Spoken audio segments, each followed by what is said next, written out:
중창단이 올해 두 번째로 이렇게 쓰는데 갈수록 아름답게 세워져 가는 것 같습니다. 여러분 위해서 많이 기도해 주시고 또 헌신해 주시기 바랍니다. 오늘 말씀 보겠습니다. 데살로니가 후서 1장 3절로 12절 말씀입니다. 데살로니가 후서 1장 3절로 12절.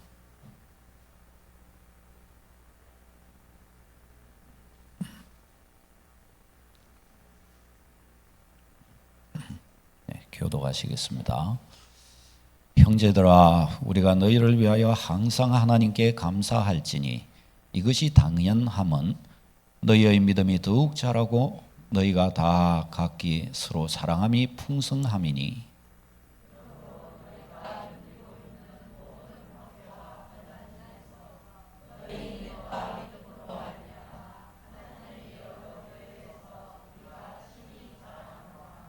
이는 하나님의 공의로운 심판의 표요 너희로 하여금 하나님의 나라에 합당한 자로 여김을 받게 하려 함이니 그 나라를 위하여 너희가 또한 고난을 받느니라.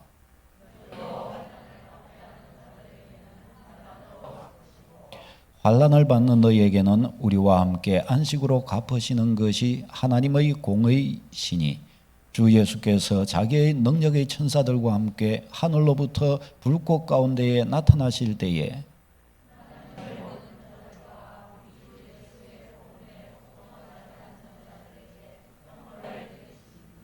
이런 자들은 주의 얼굴과 그의 힘의 영광을 떠나 영원한 멸망의 형벌을 받으리로다.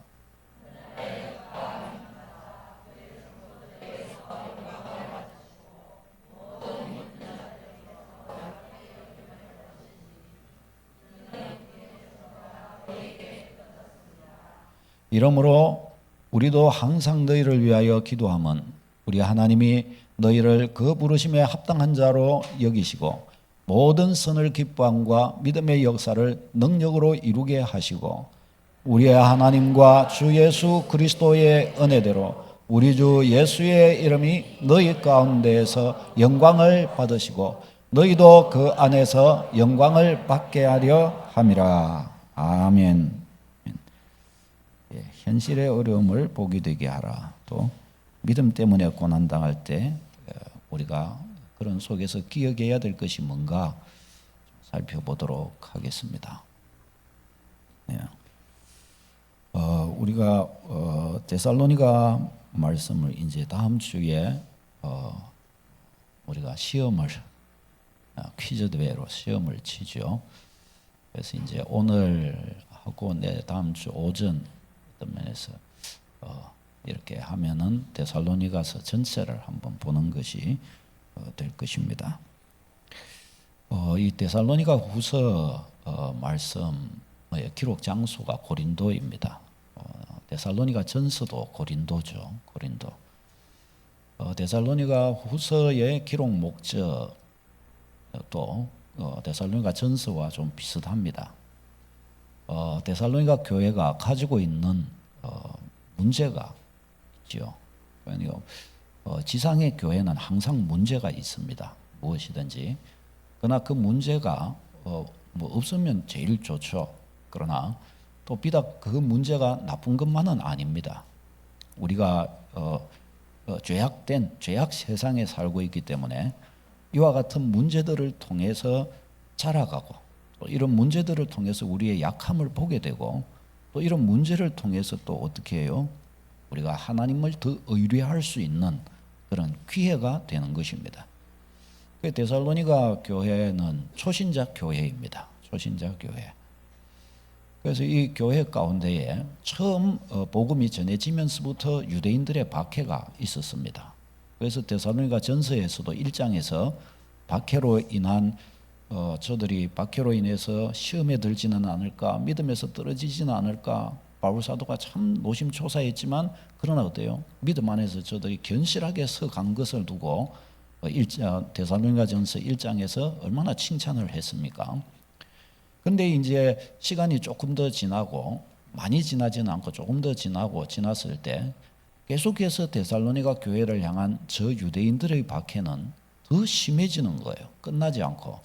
그래서 그 심해지는 그 박해의 문제 앞에서 성도들은 뭔가 뭐 예를 들어서 어떤 어려움도 하루 이틀이면은 견뎌낼 수 있어요. 근데 그게 1년이 지나고 2년이 지나고 시간이 많이 지날수록 어떻게 돼요? 넘어질 수밖에 없습니다. 그래서 교회 가운데에서도 저 유대인들의 박해가 계속해서 이렇게 심해져 가고 있을 때 저들 가운데 믿음이 약해져 가는 이들이 또 생기지요. 그런 문제가 있었고, 그 다음에 또 이 데살로니가 전서에서 다루었던 예수님 재림에 관한 문제, 이 재림에 관한 문제가 또 오해가 거기에서 또 나와가지고 또 그것으로 인해 파생된 교리적인 문제가 생깁니다. 그래서 그것에 대한 문제를 또 해결하고, 또 재림에 대한 이 오해로 인해서 저들이 자기들의 직무 또 자기들이 살아가는 삶에 있어서 충실하지 못하게 되는 문제가 생깁니다. 이런 문제들을 가지고서 이제 데살로니가 후서에서 문제를 다룹니다. 오늘은 이 1장 말씀을 우리가 살펴볼 것인데요. 바울은 이 데살로니가 전서 1장에서 유대인들의 박해 속에서도 저 데살로니가 성도들이 얼마나 굳세게 그 박해를 꺾어버리면서 믿음이 성장해 가고 또 은혜 받고 복음 증거하고 그랬던 것들을 바울이 칭찬해 주었습니다. 지금 이제 이 후서 1장에서도 이와 같은 유대인들의 박해가 그때 이겨낸 그 속에서 끝나면 좋았는데 끝나지를 않고 계속해서 더 심해지는 거예요. 이것에 대해서 이런 속에서 이제 바울 사도는 고통하는 이 교회를 향하여 주신 위로의 메시지를 1장에서 이렇게 주고 있습니다. 여러분, 우리의 이 삶의 상황, 어떤 면에서 또 혹은 어려움의 삶의 상황이 있고 또 신앙을 인한 박해의 상황, 어려움의 상황들이 또 있을 수 있습니다. 이런 것들 앞에서 우리가 어떻게 해야 될 것이냐, 오늘 이 말씀을 통해서 좀 우리가 믿음의 답을 얻었으면 좋겠습니다. 자, 첫 번째는 우리가 하나님의 절대 주권 안에 있는 백성이라는 사실을 절대로 잊지 않도록 해야 하겠습니다. 우리의 삶이 어떤 속에 있든지 우리가 이 땅을 살아가는 이 속에서 절대로 우리는 하나님의 붙드심, 하나님의 축복하심, 하나님의 인도하심, 하나님의 보호하심의 우리는 손길을 빠져나갈 수 없어요. 벗어날 수 없어요. 하나님의 절대 주권이 우리를 붙들어주고 있다는 사실을 여러분 잊지 않도록 해야 합니다. 바울 사도가 데살로니가 교회를 향하여 두고서 3절에 보면 하나님께 감사하다라고 그렇게 고백하는 것을 볼 수 있습니다. 같이 읽겠습니다. 시작. 형제들아, 너희를 위하여 항상 하나님께 감사할지니 이것이 당연함은 너희의 믿음이 더욱 자라고 너희가 다 각기 서로 사랑함이 풍성함이니. 아멘. 자, 하나님께 감사할지니라고 번역이 되어 있는데 이게 원문을 따르면 감사해야만 한다, 당위적으로 표현이 되어 있습니다. 너희를 위하여 하나님께 감사해야만 된다는 겁니다. 감사해야 할 이유가 너무나 분명하다는 겁니다. 그냥 내가 감사합니다 이 말하고 내가 감사하지 않을 수 없습니다 이 말하고 좀 이 세기가 조금 다르죠. 이 하나님을 향해 절대 감사를 이렇게 표현한 것입니다. 근데 이게 참 데살로니가 전서와 후서를 보면은 데살로니가 전서에서도 감사에 대한 표현이 나와요. 데살로니가 전서에서도 1장 2절에 내가 항상 하나님께 감사하며 이렇게 이야기를 하죠. 그런데 전서와 후서가 감사의 표현이 조금 다릅니다. 뉘앙스가 조금 달라요. 전서에서는 내가 하나님께 너무 감사하다. 너희가 믿은 지도 얼마 되지 않았는데 그런 시험과 그런 유대인들의 박해와 그런 속에서도 너희가 믿음이 굳건하게 그렇게 자라고 거기다가 보면은 이 마게도냐에서 아가야에 이르기까지 벌써 너희가 그 몇 개월 순간에 벌써 여기까지 너희가 복음 전하고 있다는 소식이 들린다.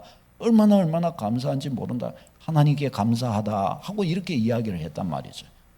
근데 데살로니가 후서에는 두 군데 저 감사가 나오는데 저희 내용이 똑같아요. 너희를 위하여 항상 하나님께 감사할지니 1장 3절에 표현하고 2장 13절에도 항상 너희에 관하여 마땅히 하나님께 감사할 것은 이렇게 표현이 됐는데 번역이 조금 이렇게 똑같은 의미지만은 좀 다르게 보이죠. 근데 이 순서가 감사하고 감사할지니 할 때 저 표현이 있는데 그 단어만 순서가 바뀌지 다 똑같습니다.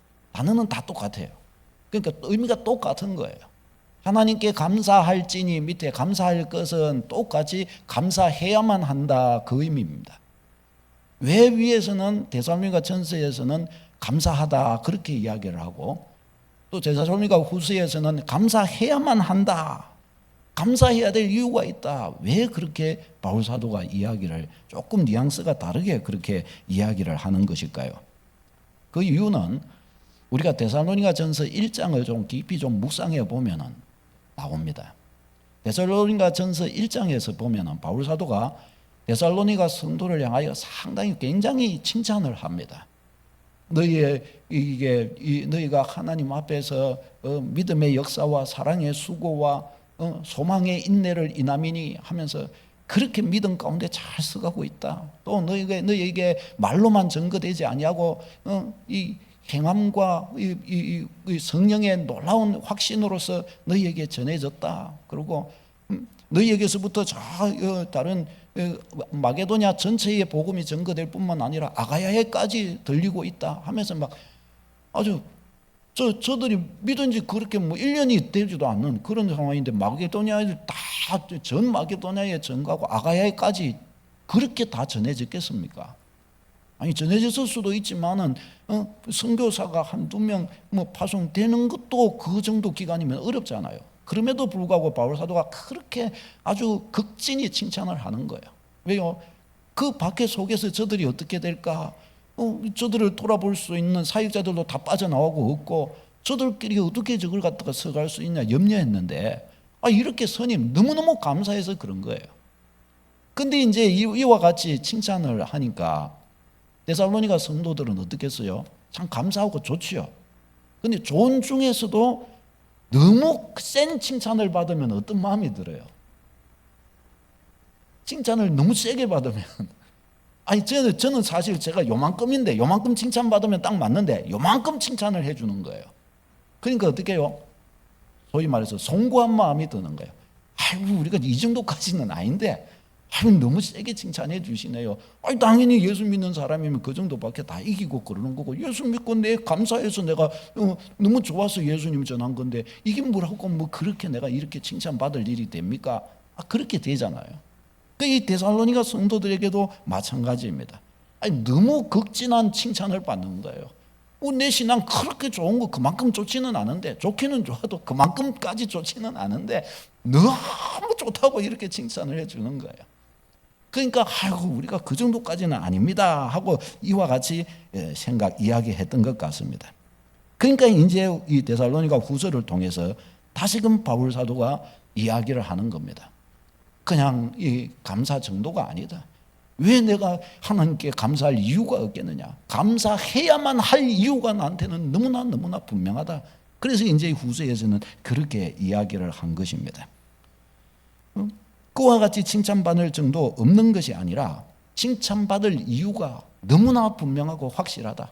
그래서 이제 이 데살로니가 후서 1장 3절에서 감사해야만 한다 하면서 여기에서 세 가지의 이유를 여기에서 이제 알려줍니다. 감사의 이유. 그 첫 번째가 뭔가 하면 너희 믿음이 더욱 자라고라고 그렇게 이야기합니다. 하나님께 감사해야만 할 이유가 나한테 너무나 분명하다. 그게 뭐냐? 너희 믿음이 더욱더 자라가고 있다. 여기서 더욱더 자라고 이 말은 놀라울 정도로 자란다는 의미입니다. 놀라울 정도로 자라고 있다.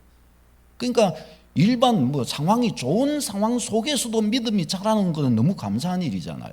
근데 이 심한 박해, 계속되고 있는 이 박해 속에서도 저들의 믿음이 이렇게 자라가고 있는 거예요. 그러니 내가 하나님께 얼마나 감사하지 않을 수 있겠냐? 그렇게 이야기를 하는 것입니다. 여러분 실제로 이 데살로니가 성도들 가운데에서 여러 사역자들이 이제 이렇게 나옵니다. 지금 이 데살로니가 교회는 바울 사도가 2차 선교 여행을 통해서 개척됐거든요. 그리고 이 데살로니가를 지나서 이제 아가야 지역의 고린도 교회를 개척하게 되고 곧 바울이 이제 다시 안디옥 교회로 갑니다. 그러고 나서 이제 3차 전도 여행을 이렇게 나오는데 3차 전도 여행을 나올 때에 그때부터 해서 바로 저 데살로니가 교회를 통해서 세워진 일꾼들이 벌써 나와요.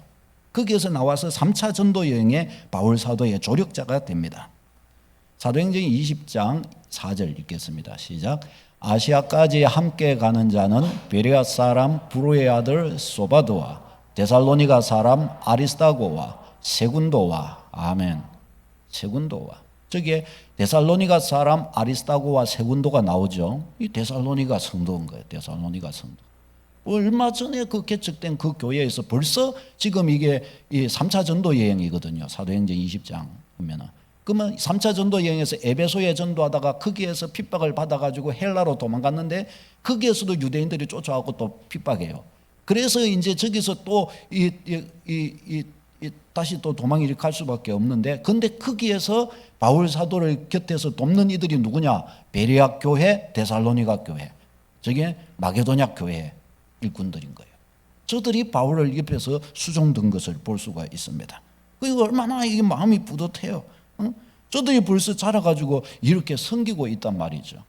그것뿐만 아니에요. 사도행전 19장 29절에 보면 에베소 전도시에 아리스다고가 함께 있는 것을 볼 수 있습니다. 그리고 또 사도행전 27장 2절에 보면 바울이 로마로 압송되어 가는 속에서도 이 아리스다고가 거기도 같이 있어요. 그리고 그뿐만 아니라 골로새서 4장 10절 읽어보겠습니다. 시작. 나와 함께 갇힌 아리스다고와 아멘. 이 갇힌 저거는 감옥에 갇혔다는 것을 말합니다. 즉 골로새서가 언제 쓰여졌는가 하면 바울 사도가 로마에 재판을 받기 위해 로마에 가서 감옥에 갇혀 있을 때 골로새 교회를 향하여 감옥에서 쓴 옥중 서신입니다. 근데 그때 그 감옥에 누구도 같이 있다는 거예요? 아리스다고도 같이 갇혀 있다는 겁니다. 아리스다고가 저기에 바울 사도와 함께 이렇게 로마행으로 갈 때는 죄수가 아니었어요. 근데 어째서인지는 모르지만은 아리스다고가 함께 갔고 바울과 함께 같이 로마 감옥에는 같이 들어가 있는 거예요. 이 뭐예요? 이렇게 귀한 믿음의 지도자가 되어 있는 거예요. 이 그런 핍박과 그런 환난과 박해 속에 있었지만 그 속에서 이와 같은 믿음의 사람들이 일어났던 거예요. 이 마게도냐 교회의 축복이고 데살로니가 교회의 축복입니다. 그리고 그뿐만 아니라 또 칭찬해 줍니다. 믿음이 그리 풍성하게 아주 놀라울 정도로 자라갈 뿐만 아니라 또 서로 사랑함이 또 풍성하다 그렇게 이야기를 합니다. 사랑함이 풍성한 거예요. 데살로니가 전서 4장에도 보면 형제 사랑에 대해서는 더 할 말이 없다라고 그렇게 이야기를 했더랬지요. 그가 마게도냐에 있는 형제들을 얼마나 지극정성으로 데살로니가 교회가 섬겼는지 그 이야기를 그렇게 했단 말이죠. 너무 그래서 칭찬합니다. 근데 이 본문에서도 다시금 그거 칭찬을 하는 거예요. 너희 사랑이 너무나 풍성하다, 너무 아름답다 하고 이야기를 하는 거예요. 바울은 3차 전도 여행 중에 에베소에서 고린도 교회에 편지를 보냅니다. 3차 전도 여행 때에는 예루살렘 교회가 너무 이 기근으로 인해서 힘들어서 어려웠어요. 이 예루살렘 교회에는 고아와 과부가 굉장히 많았거든요. 저들 구제하는 일이 교회의 주요 사역 중 하나였습니다. 그러니까 거기다가 이제 이 기근이 와가지고 너무 먹을 게 없는 거예요. 그래서 바울 사도가 3차 전도 여행에서 저 이방인 교회들에게 자기가 개척했던 이방인 교회들이 연보를 받아서 그것을 가지고 예루살렘 교회를 섬기고자 합니다. 그때 귀히 섬긴 교회가 어디 있느냐? 바로 저 마게도냐 교회가 모범이 되었던 거예요. 고린도후서 8장에서 그래서 고린도서 서신을 보낸 곳이 에베소예요. 에베소에서 고린도 교회를 향하여 너희도 이와 같이 잘 준비되었으면 좋겠다라고 이야기를 하는데 거기에 모델로 제시한 교회가 마게도냐 교회인 거예요. 마게도냐 교회. 같이 읽겠습니다. 시작. 형제들아, 하나님께서 마게도냐 교회들에게 주신 은혜를 우리가 너희에게 알리노니 환난의 많은 시련 가운데에서 그들의 넘치는 기쁨과 극심한 가난이 그들의 풍성한 연보를 넘치도록 하게 하였느니라. 아멘. 이 마게도냐 교회들에게 주신 은혜, 저들의 헌신과 저들의 수고와 이런 저들의 사랑, 이런 것들을 증거하는 게 고린도 교회예요. 그 고린도 교회도 지금 마게도냐 교회에게 도전을 받고서 이제 막 섬기며 복음 전하고 연보하고 이와 같이 서나가게 됩니다. 이 마게도냐 교회에 뭐가 있는 거예요? 우리가 지금 보고 있는 이 데살로니가 교회가 있고, 그 다음에 뭐예요? 빌립보 교회가 있는 거죠. 빌립보 교회가. 데살로니가, 빌립보, 이 교회들이 이 마게도냐 교회예요. 그 이 축복 속에 있는 것을 우리가 볼 수가 있습니다. 그 다음에 또 세 번째 칭찬한 것이 4절 말씀 읽겠습니다. 시작. 그러므로 너희가 견디고 있는 모든 박해와 환난 중에서 너희 인내와 믿음으로 말미암아, 아멘. 너희 믿음과 인내와 믿음으로 말미암아 하나님께 감사하는 거예요.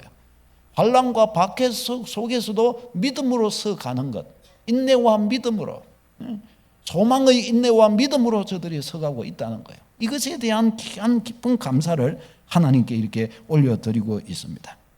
데살로니가 교회는 박해 속에서도 이런 아름다운 신앙을 세워져가니, 그러니 바울 사도가 뭐라고 하는 거예요? 그러니 내가 어떻게 감사하지 않을 수 있겠느냐. 그냥 감사가 아니라 감사할 이유가 이렇게 분명하다. 바울 사도가 그렇게 이야기를 하고 있는 것입니다. 자, 그런데 여기에서 바울 사도가 감사한다라고 할 때 누구에게 감사하는가, 이 부분이 또 참 중요합니다. 너희가 참 이렇게 서가니 참 너희를 볼 때마다 감사하다, 이거는 이해가 좀 되죠. 근데 바울 사도가 여기에서의 감사는 누구에게 감사합니까?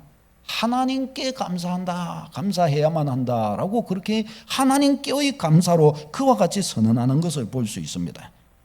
사실상 저 데살로니가 성도들이 저리 잘 서준 것이 너무 감사하죠. 저들에게 너무 감사한 것들이 있습니다. 근데 그러면서도 바울 사도는 근본적으로 하나님께 감사하는 거예요. 왜요? 이 데살로니가 성도들이 저와 같이 설 수 있게 된 것은 그 뒤에 보이지 않는 손에 작용하고 있었다는 거예요. 누구의 손요? 하나님의 손이 작용하고 있었던 거예요.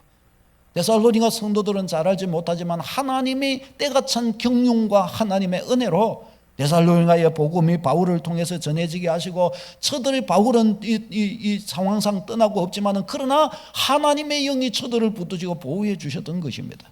데살로니가 저 마게도냐의 복음을 전할 때 어떻게 전했다고 그랬어요? 주의 성령이, 아시아에서 복음을 바울은 전하려고 했지만 성령이 그 길을 막으시고, 또 저 북부 지방으로 가려고 했지만 그 길도 또 성령이 막으시고, 환상 가운데서 데살로니가 사람들이 손짓을 자꾸 해서 여호와 복음 좀 전해달라고 그런 거예요.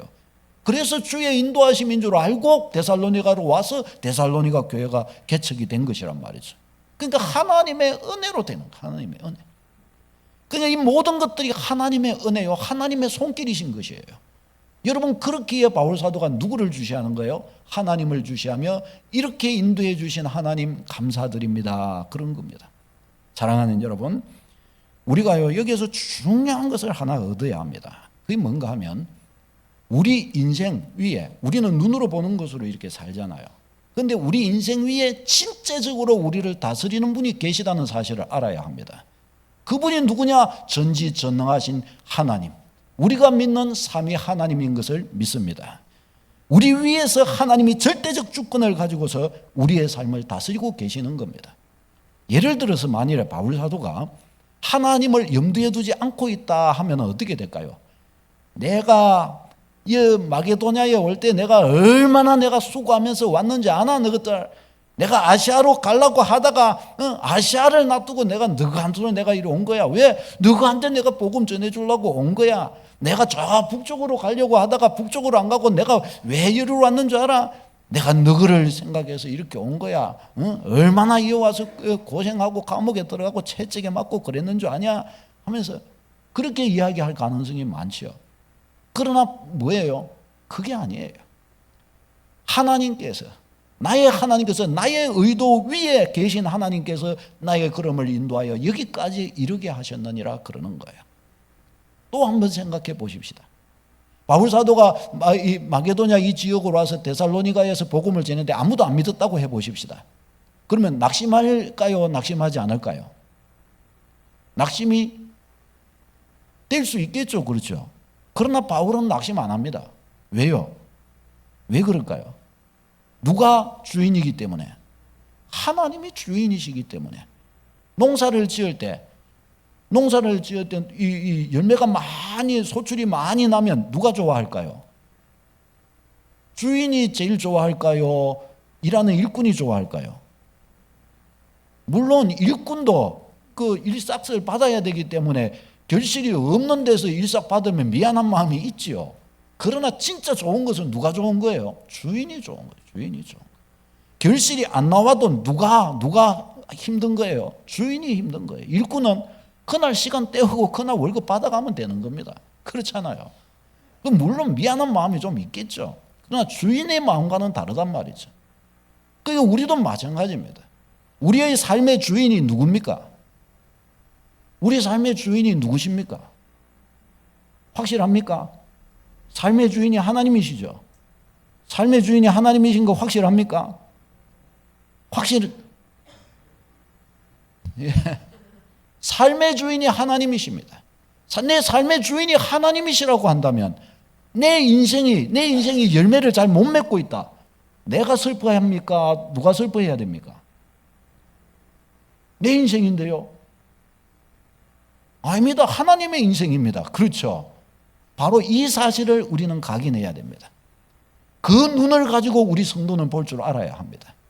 내 삶에 어려움이 닥쳤다. 내가 더 슬플까요? 나의 삶의 주인이 더 슬퍼할까요? 내 삶에 대한 사랑과 애착이 내가 더 강할까요? 나의 주인님이 더 강하실까요?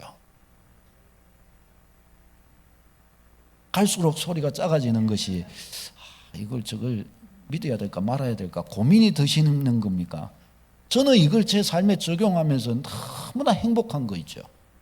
왜? 이걸요 적용해 들어가는 순간부터 시작된 믿음이 역사하기 시작하는 거예요. 적용해 들어가면서 나의 하나님이 기대가 되기 시작하고요. 이걸 적용해 들어가면서 내가 졌던 인생의 짐이 빠져나가 버리는 거예요. 내가 졌던 인생의 짐이. 적용해 보시기를 바랍니다. 여러분의 삶이 누구 것이라고요? 확실합니까? 그것이 진짜 여러분 고백하십니까? 그것을 인정하기만 하세요. 그것을 인정하는 자리에 서십시오. 그러면 누가 그것에 대해 역사하셔요? 아이고 저기 내가 자꾸 자기 거라네. 자기가 자꾸 내 거라고 그러네. 아이고 자꾸 자기가 내 거라고 그러면 내 거는 내가 지켜야지. 하나님이 그러실 거 아니냔 말이죠. 그렇게 일이 되는 것입니다. 너희는 여호와를 인정하라. 그리하면 네 길을 지도하실 것이라. 아멘. 이거 자문서 말씀이잖아요. 너는 범사의 그를 인정하라. 그러면 네 길을 지도하실 것이라. 이게 무슨 말이에요? 하나님이 내 인생 주인이십니다. 주인님 나를 다스리시옵소서. 주인님의 뜻에 걸맞게 나를 쓰시옵소서. 자꾸 하나님께 주인이라 그러는데 그러면 주인님이 나를 다스리시는 거죠. 주인님이 이 자기 것을 책임지는 거 아닙니까, 여러분? 내 거는 내가 책임지는 거예요. 내 거는 안 그래요? 그게 일이 그렇게 되는 것이에요. 우리 이제 같이 운동을 하던 목사님이 한 분인데 저보다 나이는 많고 기수는 좀 신대원 기수는 조금 저보다 몇 기수가 아래인 분이었습니다. 근데 이제 부교역자 사역을 이렇게 하면서 이제 그것도 담임 목회 사역을 나갈 시기가 좀 지나고 했는데 거기다가 사모님까지 이렇게 암이 눈에 들어가지고 많이 아팠습니다. 그래가지고 참 어렵게 이렇게 했는데 근데 그러는 중에 이제 목사님이 그 교회에서도 좀 여러 가지 좀 어려움들이 있었고 목사님이 나오셔야 될 상황이셨어요. 그래서 우리도 옆에 같이 이제 기도해주고 이렇게 그랬는데 한 번은 목사님이 이렇게 지나가는 말로 이야기를 하시는 거예요. 우리가 옆에서 아유 그래야 되는데 어떻게 하면 좋노 이렇게 하면서 이제 사모님은 좀 어떠십니까 하면서 막 이야기를 하고 이렇게 했는데 목사님이 그냥 중얼중얼 한 듯이 그냥 이렇게 그냥 가면서 이렇게 이야기를 하는 거예요. 뭐라고 그러는가 하면 아유 뭐 그건 내가 고민할 거 아니지 뭐 주인이 알아서 하겠지 뭐. 그러는 거예요. 그래서 그 말을 제가 귀담아 들리더라고요. 그 가만히 들으니까 상당히 저게 한편으로 생각하면 굉장한 믿음 아니에요. 이게 보통 말이 아니거든요. 진짜 생각해 보면 저게 맞다. 저게 우리 고민 주인님 참 주인님 참 염려가 되시겠네요. 이래야 우리가 맞는 거지. 근데 고민이 돼서 목사님 고민이 돼서 어떡하나 이런 문제는 아니다. 그게 생각이 드는 거예요. 근데 그거 나서 일주일 얼마인가 있다가 그 담임 길에 나가지고 그렇게 가시더라고요. 그 사모님도 그 수술을 해가지고 서울에서 수술을 하셔가지고 이렇게 완쾌되셔가지고 그렇게 가시더라고요. 그때 제가 그걸 눈여겨봤어요. 그 부분. 저기 참 그런 거구나. 우리가요, 입으로 아는 거하고 우리의 현실에서 이걸 고백하고 아는 것은 완전히 다른 겁니다. 우리의 현실 속에서 이 고백과 이 확정이 있기를 축원합니다. 우리의 현장 속에서 어떤 일이 있는 그 속에서 이 고백이 나오도록 해야 됩니다. 우리 하나님이 우리를 향하여 어떠한 계획을 가지고 계십니까? 놀라운 하나님의 계획. 로마서 8장 32절 시작. 자기 아들을 아끼지 아니하시고 우리 모든 사람을 위하여 내주시니가 어찌 그 아들과 함께 모든 것을 우리에게 주시지 아니하시겠느냐. 아멘. 저 이 말씀 얼마나 사랑하는지 몰라. 이 말씀 암송하고 다녀요. 자기 아들 아껴야지 우리 모든 사람을 내주시니 주지 않겠냐. 이 말씀 얼마나 좋아요. 얼마나 좋은 구절들만 다 끄집어냈어요. 이사야 49장 15절 시작. 여인이 어찌 그 젖먹는 자식을 잊겠으며 자기 태에서 난 아들을 긍휼히 여기지 않겠느냐. 그들은 혹시 잊을지라도 나는 너를 잊지 아니할 것이라. 아멘. 아멘. 이스라엘 백성을 향하여 하신 말씀이에요. 우리 예수 안에서 하나님 자녀된 우리를 향하여 주신 말씀. 여인이 태에서 난 자기 아들은 잊을지라도 나는 너희를 잊지 않는다.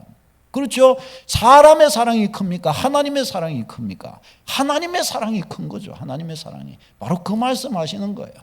마태복음 7장 11절요. 시작. 너희가 악한 자라도 좋은 것으로 자식에게 줄 줄 알거든 하물며 하늘에 계신 너희 아버지께서 구하는 자에게 좋은 것으로 주시지 않겠느냐. 아멘. 아멘. 우리 절대 주권의 하나님께서 우리에게 주신, 직접적으로 우리에게 주신 약속이에요. 이 약속 붙드는 축복이 있기를 바랍니다. 이 약속 붙들고 믿음 생활을 해야 되는 겁니다. 자, 그 다음에 두 번째, 박해와 이 환난의 이 시간들이 우리에게 굉장히 중요한 선택의 기로라는 거예요.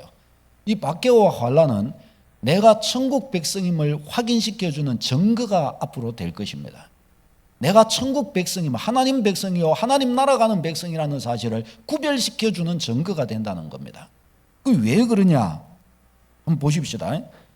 이 환난과 박해가 있어요. 그러면 박해하는 자가 있고 박해받는 자가 있는 거예요. 그러면 박해하는 자에게는 왜 그는 박해를 하는 걸까요? 그가 박해하는 이유는 하나님을 업신여기니까 믿는 자를 박해하는 거예요. 그렇지 않습니까? 그러니까 하나님을 업신여기는 증거가 그가 박해한 것이에요. 만일에 그가 지옥 이렇게 가가 지옥문 앞에서 아니 하나님 내가 얼마나 착하게 살았는데 나를 이 지옥으로 들여보내십니까? 만일에 그럴 수 있어요. 그러면 하나님께서 뭐라고 그러시겠어요? 너 나 안 믿었잖아요. 아니에요 저 하나님 믿었는데 왜 그래요? 진짜 내 증거 대볼까? 한번 대보세요. 딱 증거를 대는데 보니까 믿는 사람이라고 그가 찌뜯고 때리고 막 했던 것이 딱 있는 거예요. 봐라 네가 믿는다면 어떻게 믿는 사람한테 이러냐. 아이고 깨갱 하고 바로 지옥 돼버린 거예요. 이게 그래 증거라는 거예요. 증거. 그 다음에 박해받는 사람에게는 또 뭐겠어요? 박해를 그가 왜 받으면서도 인내하면서 걸어갑니까? 박해를 받으면서도 하나님을 의지하고 하나님을 신뢰하니까 그런 거죠. 그 박해를 기꺼이 달게 받아들이고 거기에서 넘어가는 거 아닙니까? 그러니까 어떻게 해요? 그가 박해받을 때에 그 박해를 이겨내면서 자기 자리에서 걸어가는 그 자체가 뭐겠어요? 그가 천국에 합당한 백성, 하나님 나라 백성임을 증거하는 거라는 거예요. 5절 말씀 같이 읽겠습니다. 시작. 이는 하나님의 공의로운 심판의 표요 너희로 하여금 하나님의 나라에 합당한 자로 여김을 받게 하려 함이니. 아멘. 이 보세요. 이렇다는 거예요. 그러니까 우리가 하나님의 나라에 들어가는 것도요, 성경을 이렇게 가만히 보면요, 하나님께서 너는 이게 이래갖고 너는 천국으로 가고 너는 지옥으로 가고 어떤 면에서는 그렇게 가르는다기보다 하나님 앞에서 딱 두 개를 이렇게 놔두고 어디로 갈지 네가 결정해. 하나님은 이렇게 하신다는 사실을 알아야 합니다. 그래서 하나님께서는 딱 이렇게 보고 내가 어디로 들어가기로 자 지금까지 살아왔고 걸어왔는지를 보시고 아 너는 지옥 가고 싶어 했네? 그럼 가라. 그래. 아 너는 천국 가기 위하여 천국 길로 들어서서 이렇게 왔네? 그래 당연히 내 백성은 천국 가야지. 결국은 그렇게 되고 말더라는 것입니다. 여러분 이 말이 맞습니까? 틀립니까? 맞습니까? 틀립니까? 여러분 아멘. 우리 조현래 집사님이 이 한번 강한 이걸 딱 한 번씩 할 때 너무나 확실한 대답을 딱 이렇게 주고 계셔요. 여러분 이거 절대로 잊지 마시기를 바랍니다. 우리의 걸음 자체가 내가 어디로 갈 것인가를 결정하고 있어요.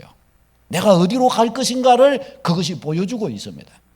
이것을 절대로 잊지 마시기를 바랍니다. 그러니 내가 예수의 이름으로, 특별히 예수의 이름으로 환난 당하거나 어려움 당하고 있는 그때에 우리가 절대 믿음으로 인내하며 서기 시작한다면 어때요? 이것은 엄청난 놀라운 축복의 통로가 된다는 사실입니다.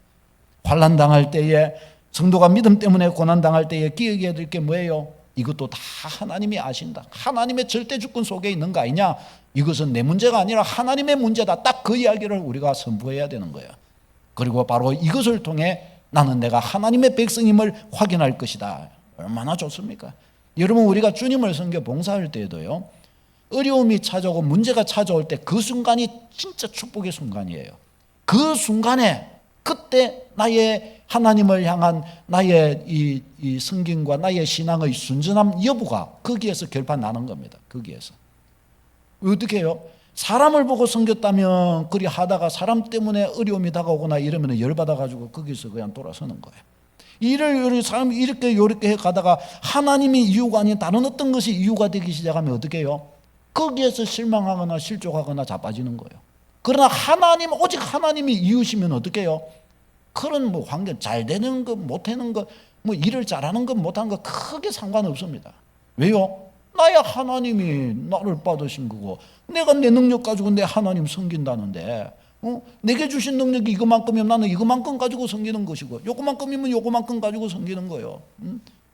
우리 찬양팀도 이렇게 딱 섬기잖아요. 오전 마치고 이제 몇 년 안 하다가 이렇게 하려니까 어려움이 될 수도 있어요. 하다 보면은 이렇게 뭐가 좀 잘 안 맞을 수도 있고 이러죠. 그러나 이런 속에서 이 개척 멤버로 딱 자기 자리 잡고 이거 세워가고, 그래서 이제 갈수록 하나하나 바탕이 서는 거죠. 요렇게 가면서 이제 어떻게 하는 거요? 그런 속에서 어떻게 되는 거요? 내 믿음도 증명되어져 가고, 주님의 교회도 저들의 이 자리를 통해 아름답게 세워지고, 오늘처럼 이렇게 아름다운 이 어린 양을 보라, 그걸 딱 찬양을 딱 하게 되고, 저도 설교하기가 편해지는 거예요. 하나님의 영광이 그냥 임하는 거예요.